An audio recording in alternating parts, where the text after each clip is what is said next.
Hello and welcome to another Game Nexus Arcade video. Today we're going to be taking a look at... There's really no way you can tell what this game is, but this is Beastorizer, better known in other regions as Bloody Roar. I'm guessing they changed it to Beastorizer to focus on the beast transformation thing, because like Bloody was too violent for North American territories. But this is the test menu here. Just going to quickly show you what we have going on here as far as the hardware goes. So I'm going to come over here and try not to trip on all the wires. But here is the ZN Beastorizer arcade board. The thing about these ZN boards is the bottom board is always the same. The top board is custom per each manufacturer, and this one is a little bit different than some of mine. We have our normal de-amplifying circuit here, which takes that amplified audio, de-amplifies it down to line level so it doesn't blow out my equipment. And of course the GBS 8200 video converter with my electrical tape slash copper tape wrapped cable that hopefully shields us from some interference. But that's pretty much all we have going on there. Now as far as the test menu goes, there's nothing too exciting. Grab my Neo Geo CD controller here. And if we go into like the configuration, well, input test, you can see your controls. 1 is punch, 2 is kick, 3 is beast, which this was actually set up for Tekken, so I have 1, 2, 3, because 3 on Tekken is tag. If it's Tekken tag or Tekken tag 2, then you just start and push 1 and get out of this. Now system, it's just your normal stuff. You got to make sure you have stereo mode on if you're using that auxiliary hookup that I'm using. If not, you'll only get mono. I don't know if it's going to be dual mono or if it's going to be just plain old regular mono coming from one channel. But yeah, it'll only be mono at that point. So the only other things here are the configuration here for the game. You probably can't see that due to the sun really blurring that out. The default difficulty is 5. I had to take it down to 3 for myself to have even a sporting chance in this game. And the damage level was up to 5 as well, so I took it down to 1 actually. Because the problem is the AI tends to rubber band a lot, and if they're hitting me a lot harder than I'm hitting them, there's no way I can actually win. And I even had tried it on damage level 1 difficulty 4, and I still couldn't do it. So yeah, this actually made it doable, but I still think that I actually beat Yuriko by the skin of my teeth, even in this gameplay, which you will see in a few minutes. But that's all there really is in the test mode here. There's nothing that exciting. You just go exit and save. It saves it to its flash data. And let's just get out of this and take a look at Beastorizer, better known as Bloody Roar, and to my knowledge this was the only time it actually was called Beastorizer, because you know, Bloody Roar 2, Bloody Roar 3, Bloody Roar 4, Bloody Roar Extreme, Bloody Roar Primal Fury. They never used the title again. But let's get right into this and take a look at Beastorizer, better known as Bloody Roar.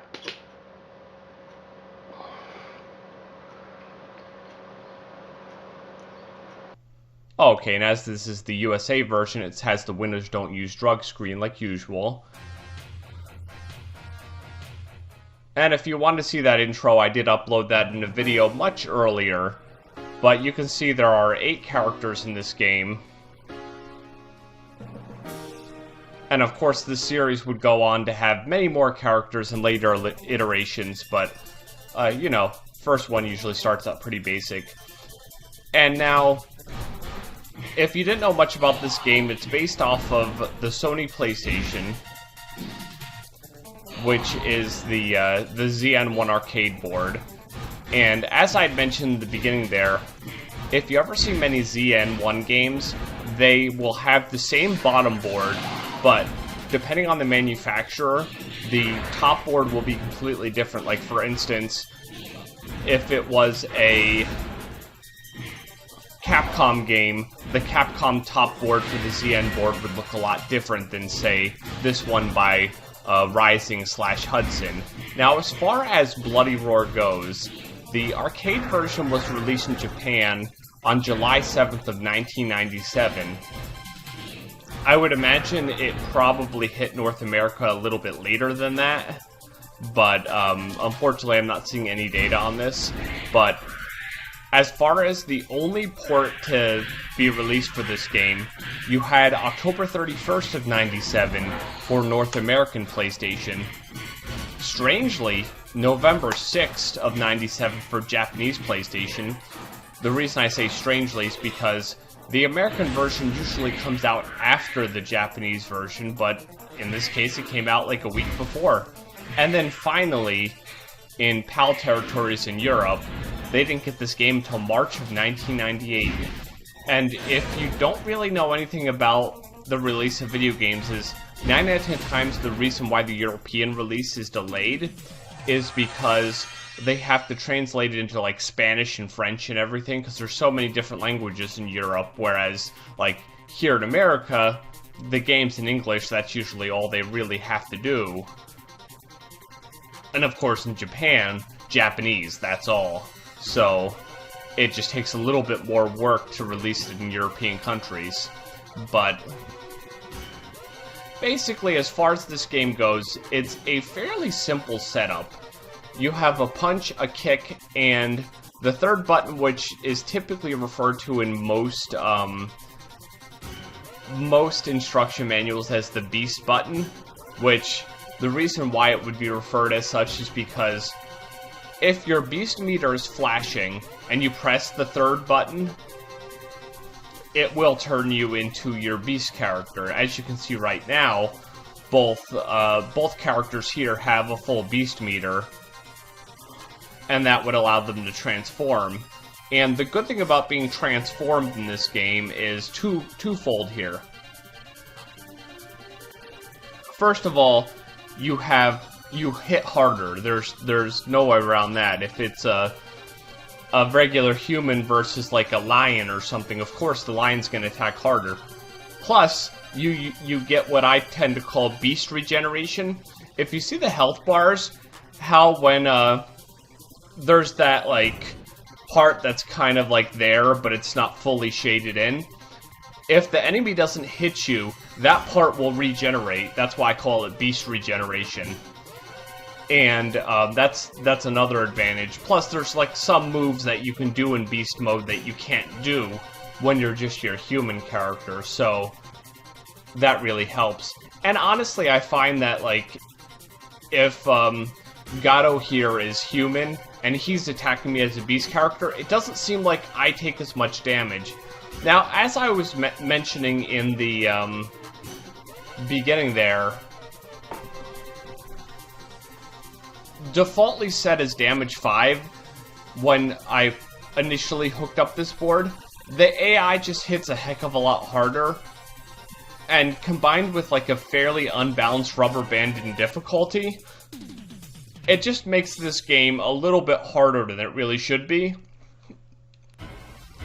Which is why I ended up having to take the damage level down so much.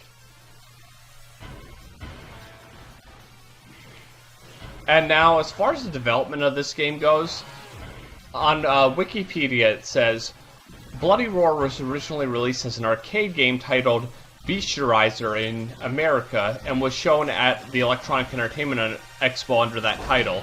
The visual design of the game was created by Mitsuakira Tatsuda, who also designed the characters of the game, and Shinsuke Yamakawa.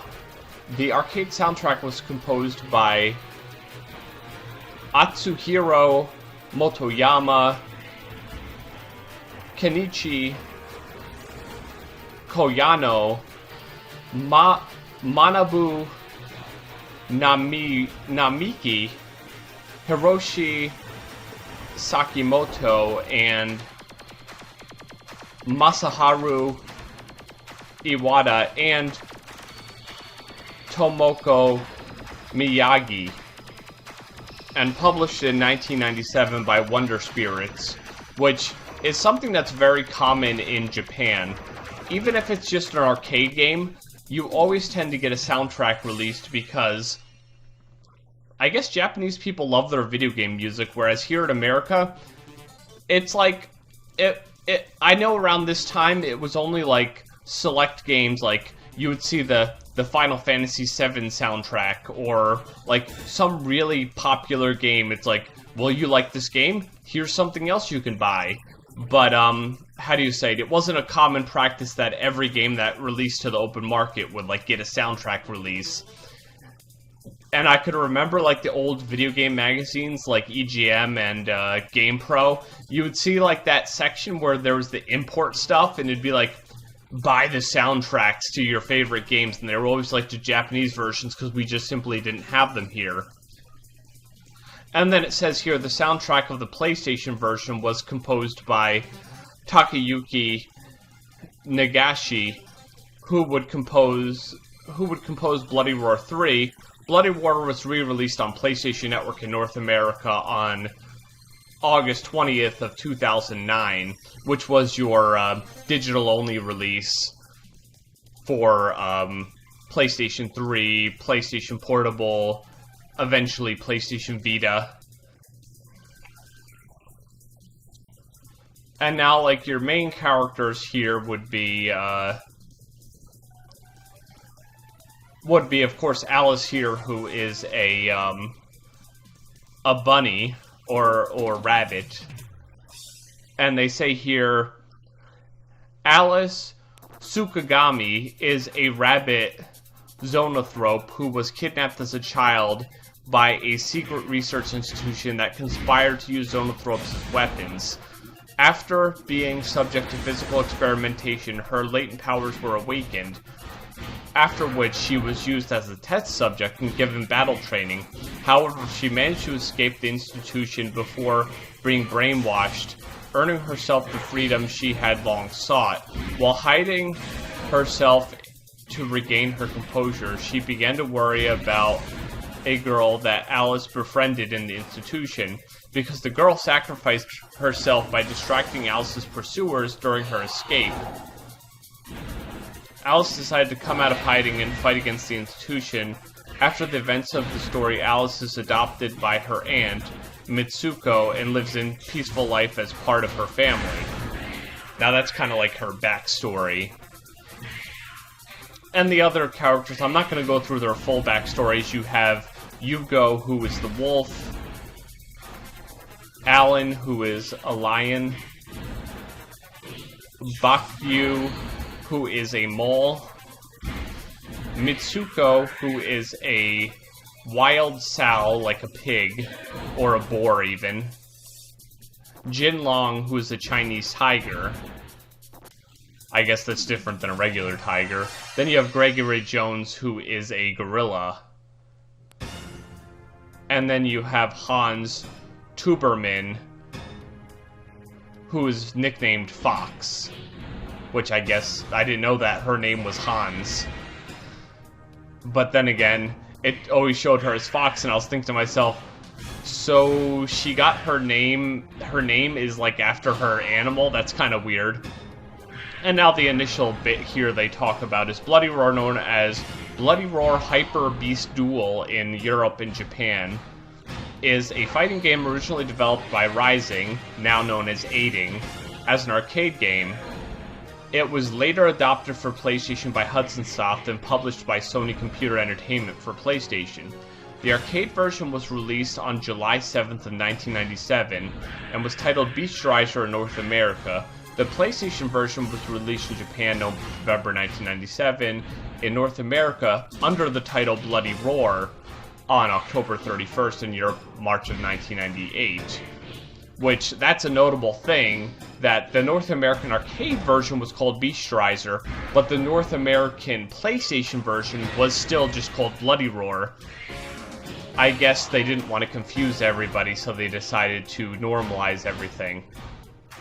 And now it goes on to say here, Bloody Roar is the first game in the Bloody Roar video game series and was followed by 4 sequels on multiple platforms.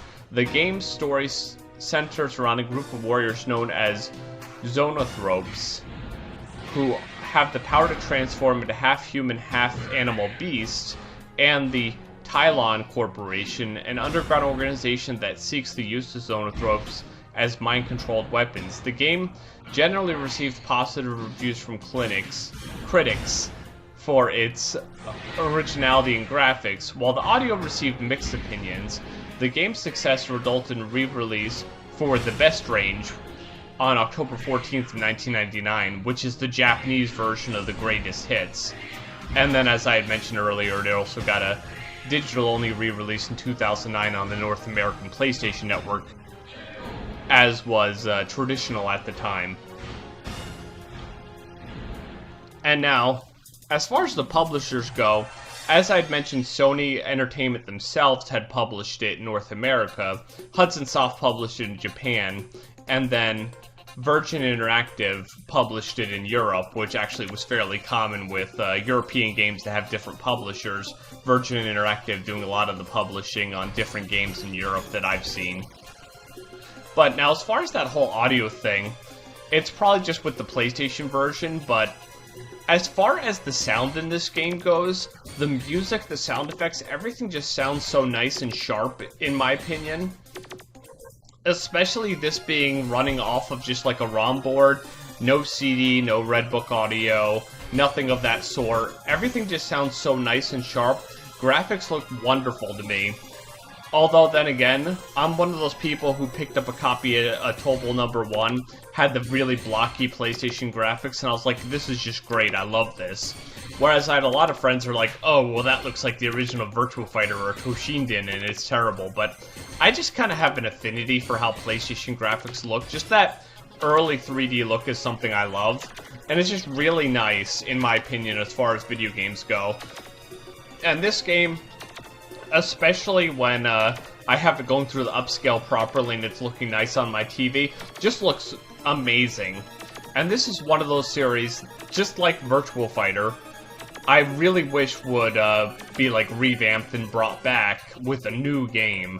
Not like, let's say, Bloody Roar 4 Ultra or something, you know what I mean? Because it would be awesome to have, like, the Bloody Roar collection on a modern console as one disc, and it'd be all the games in their original format with, like, maybe little to no changes, and then eventually have a Bloody Roar 5, or they would even go the route of just calling it Bloody Roar, because it seems like when video games get a new game and they haven't had one in a while, it's like, oh, well, let's not call it 5, let's call it the name of the game, because nobody remembers those old ones, so why even bother? And that I always find confuses everything. It's like when it came to Killer Instinct, when they finally got a third game out, they just called it Killer Instinct, and they were like, oh, well, nobody's gonna remember those old games, so let's just call it Killer Instinct, it's fine. But as I was saying, this game is just an excellent game, and I would highly recommend it, although, as you can see, I had to tweak the difficulty and take it down to difficulty of 3 and damage of 1, because the AI kind of just used they hit harder thing a bit to their advantage, and especially like in these late stages, the difficulty being such a difficulty spike and them hitting much harder than you, kind of just made it almost impossible. And the one character, other than the mirror match, which, as I've always mentioned in these videos, I always have trouble with mirror matches. If the AI has the same character as me, and they actually know the moves better than I do, I always have trouble. So if the mirror match was really late, no matter the difficulty, I always like lost a few times. But one character that just gave me the worst trouble was Fox. She always would be like at stage 5 or 6, and she would always destroy me. That's why it was good in this gameplay. She was actually fairly early, and I didn't have too much of trouble with her. But in this actual gameplay, I did lose to Long once, and I lost to Yuriko a few times, which of course is the final boss we'll just see in a little while here. And I was surprised I was actually able to beat her, because like the first time she beat me, she really beat me. Like, I don't know if you've played a lot of fighting games, but you'll have a time when like you're okay with the previous stage before the boss. And then all of a sudden the boss comes in, they do all this crazy stuff and just destroy you. And you're like, wait, I thought I knew how to play this game. But you kind of have to see through, like, the boss's weaknesses. And the funny part about Yuriko in this game, when she's in her normal human form, she's actually harder than when she's in her beast mode because she moves faster when she's in human mode.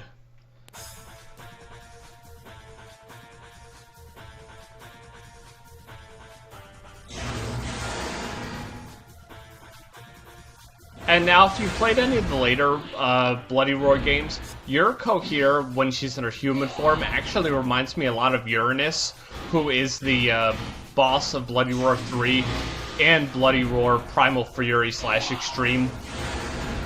Because she does a lot of those like crazy moves, and as I was mentioning earlier, when she's in her human form, she's actually harder than she is in her beast form, because her beast form is relatively slow, and it doesn't move like nearly as good as she does, and doesn't have as many crazy like moves as she does when she's in human form. And as I had said, honestly, even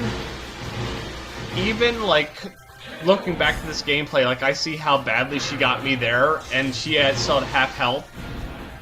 I'm surprised I actually was able to defeat her. But another thing I want to say is, you know how I was mentioning earlier the beast regeneration?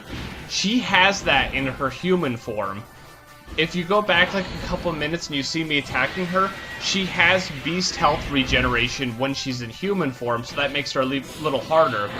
But as I said, in her beast form here, she's not as hard because she can't move around as fast, as her beast form makes her a little bit slower. Sure, she has like a lot of like slashy moves like Gato or Fox would have with their claws and everything, but at least when she's in her beast form, she can't do like a lot of those spins and those energy attacks that she does when she's in human form.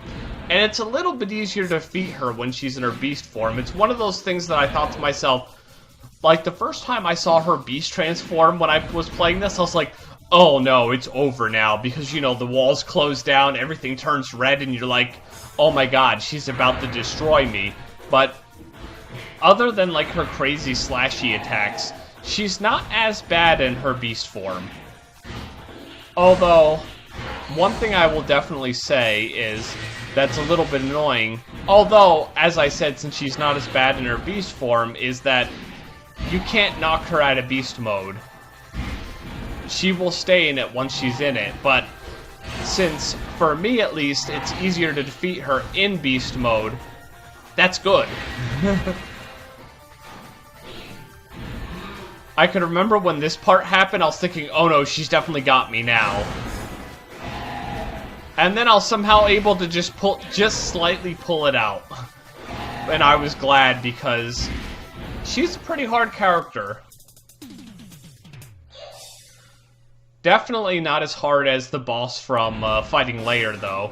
But just like Tekken, it kind of shows you how you defeated all the characters interlaid with the credits, and it's a nice little touch. And it kind of sounds a little bit like the intro, too. But I more or less definitely have to say Bloody Roar is an excellent fighting game. Like a lot of these early fighting games, AI can be a little unfair. I would most definitely say this would be a great game to play with friends, as opposed to trying to beat the AI, but it's an excellent game. Graphics are great, sound is excellent for a game playing off of ROM chips, and it's really just a really good time if you ask me. And it is a really good game. If you can't play the arcade version, I'm sure the PlayStation version is as good, if not better, because honestly, they always add stuff to the PlayStation version. I'm sure you probably could even play as Yuriko in the PlayStation version. Maybe after this, I'll play the PlayStation version a bit more to see what it's like, because honestly, as far as the Bloody Roar series goes, I never really got too much into it until like Bloody Roar 3 on PlayStation 2. And then, of course, Bloody Roar Extreme / Primal Fury for Xbox and GameCube, and then Bloody Roar 4 I played a bit more of those games and didn't really play the first 2 games as much, but eventually I'm going to have to just give them a go, because this was a really good time to play the first Bloody Roar game in the arcade. And then you just enter your name like usual and get it entered in the high scores. And as you can see, I got 17 minutes and 40 seconds, and I just made it into the rankings, which 20 minutes was the best. But this has been another Game Nexus Arcade video, and I shall see you later. And by all means, try Bloody Roar on arcade, PlayStation, MAME, however you can play it. It's a really fun game to play, and I shall see you later. Bye.